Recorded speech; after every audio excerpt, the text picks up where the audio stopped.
वैज्ञानिकों को मिले महाभारत के जिंदा कृपाचार्य 4 सालों से यहाँ छुप कर बैठे थे। देखकर आप भी हैरान हो जाओगे। एक ऐसी गुफा जहाँ महाभारत काल से आज भी तपस्या में वे लीन हैं। स्वयं गुरु कृपाचार्य। दोस्तों, दुनिया अश्वत्थामा के जख्मों और हनुमान जी के गंधमादन पर्वत पर होने की कहानियों को तो मानती है, लेकिन आज हम आपको उस अमर गुरु के बारे में बताएंगे जिसे खुद मृत्यु ने भी छूने से इनकार कर दिया, जिसने अर्जुन के गांडीव से निकलने वाले बाण देखे, जिसने भीष्म पितामह को इच्छा मृत्यु का वर्ण करते देखा था और जिसने साक्षात भगवान श्री कृष्ण के विराट रूप के दर्शन किए थे। लेकिन अब सवाल आता है कि आखिर महाभारत के बाद गुरु कृपाचार्य कहाँ चले गए। आज हम आपको उस स्थान के बारे में बताएंगे दोस्तों, जहाँ आज भी गुरु कृपाचार्य सशरीर जीवित है। वीडियो के अंत तक बने रहिएगा, क्योंकि ये अंतिम सबूत आपके रोंगटे खड़े कर देगा।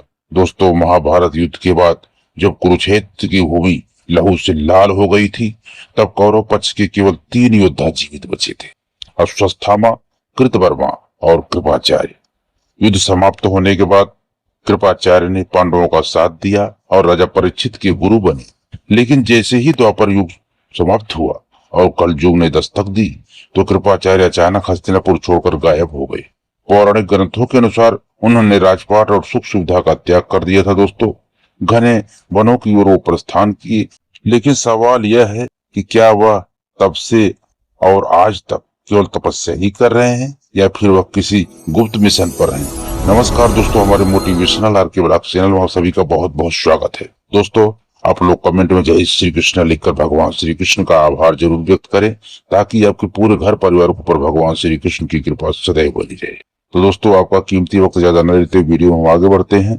कृपाचार्य को सप्त ऋषियों में गिना जाता है। उन्हें भगवान श्री कृष्ण और स्वयं महादेव की विशेष कृपा प्राप्त थी। उन्हें वेदों के अथाह ज्ञान के कारण यह वरदान मिला था कि कलयुग के अंत तक वे जीवित रहेंगे। वरदान देने के पीछे एक बड़ा कारण था, आने वाले सतयुग में ऋषियों का मार्गदर्शन करना। भगवान श्री कृष्ण जानते थे कि कलयुग में अधर्म चरम पर होगा, इसलिए धर्म की मसाल को जलाए रखने के लिए कृपाचार्य जैसे महान गुरु का धरती पर रहना अनिवार्य था। लेकिन हाल ही में वैज्ञानिकों और आर्कियोलॉजिस्ट के शोध में एक ऐसी अदृश्य क्षेत्र की बात सामने आई है दोस्तों, जो हिमालय की दुर्गम चोटियों के बीच स्थित है। माना जाता है कि कृपाचार्य व्यास गुफा के पास उन क्षेत्रों में रहते हैं जहां आज की आधुनिक तकनीक भी फेल हो जाती है। उन्होंने इस स्थान को इसलिए चुना क्योंकि यह पृथ्वी का सबसे बड़ा आध्यात्मिक ऊर्जा का केंद्र है। यहाँ की मान्यता है, यहाँ काल की गति धीमी हो जाती है। वैज्ञानिकों ने इस क्षेत्र में ऐसी तरंगे महसूस की है जो किसी अत्यंत शक्तिशाली जीवित प्राणी की उपस्थिति की ओर इशारा करती है। कृपाचार्य की कलयुग में भूमिका सबसे महत्वपूर्ण है। शास्त्रों के अनुसार जब कलयुग अपने अंतिम चरण में होगा और भगवान विष्णु यानी कल्कि के रूप में अवतार लेंगे, तब कृपाचार्य उनके मुख्य गुरु की भूमिका निभाएंगे। वह भगवान कल्कि को दिव्य अस्त्र शस्त्रों की शिक्षा देंगे ताकि अधर्म का नाश हो सके। अब बात करते हैं दोस्तों तो अंतिम जिंदा सबूत की, जिसने पूरे सनातन धर्म को हिलाकर रख दिया। दरअसल दोस्तों, साल 2001 में हिमालय के कुछ ट्रैकर्स ने दावा किया है। उन्होंने कैलाश पर्वत की मानसरोवर झील के पास एक ऐसे व्यक्ति को देखा है जिसकी लंबाई 10 फीट से अधिक है और जिसके शरीर से एक दिव्य तेज निकल रहा था। लेकिन जब वो ट्रैकर्स उस दिव्य पुरुष के पास गए तो वह महापुरुष एक भाव बनकर गायब हो गए। उन सबके लिए यह एक सपना जैसा था। उन लोगों को विश्वास ही नहीं हो रहा था कि क्या ऐसा कलयुग में हो सकता है। दोस्तों, अब आपके मन में यह सवाल जरूर उठ रहा होगा कि आखिर कृपाचार्य बार बार महादेव की आराधना करने कैलाश क्यों जाते हैं। क्या यह केवल भक्ति है या इसके पीछे कोई गहरा पौराणिक रहस्य छुपा है। तो दोस्तों, आपको बता दूं कि कृपाचार्य का जन्म ही महादेव के अंश और रुद्र के आशीर्वाद से हुआ था। पौराणिक कथाओं के अनुसार कृपाचार्य के पिता महर्षि सरद्वान ने भोलेनाथ की घोर तपस्या की थी, जिससे प्रसन्न होकर स्वयं महादेव ने उन्हें एक ऐसे पुत्र होने का वरदान दिया था जो अजेय होगा और जिसे स्वयं काल का भी कोई प्रभाव नहीं पड़ेगा। कृपाचार्य का नाम इसलिए पड़ा क्योंकि उन पर महादेव की विशेष कृपा थी।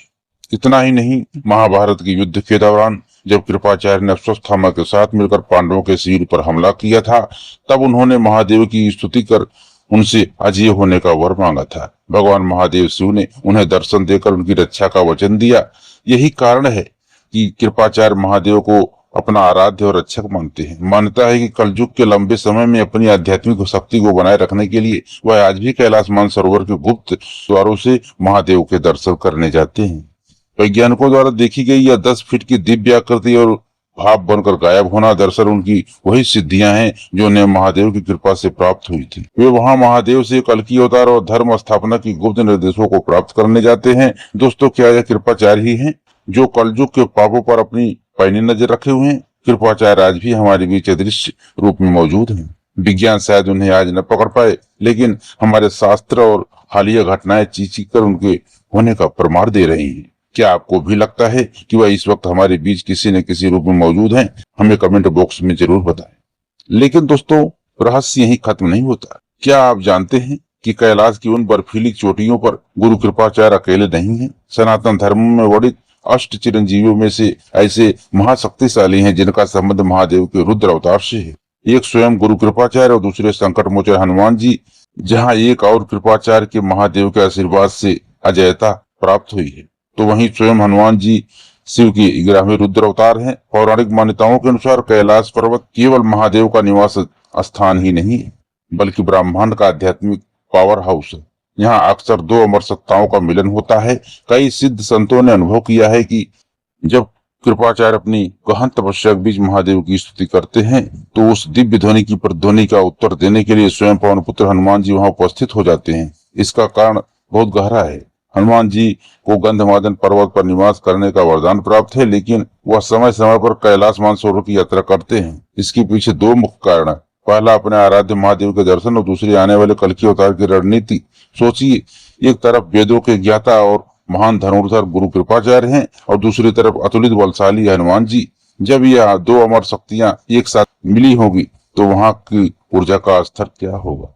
और यही कारण है कि आज तक कोई भी कैलाश पर्वत पर पहुंच नहीं पाया है। आज भी कैलाश पर्वत पर आधुनिक रडार और सैटेलाइट भी काम करना बंद कर देते हैं।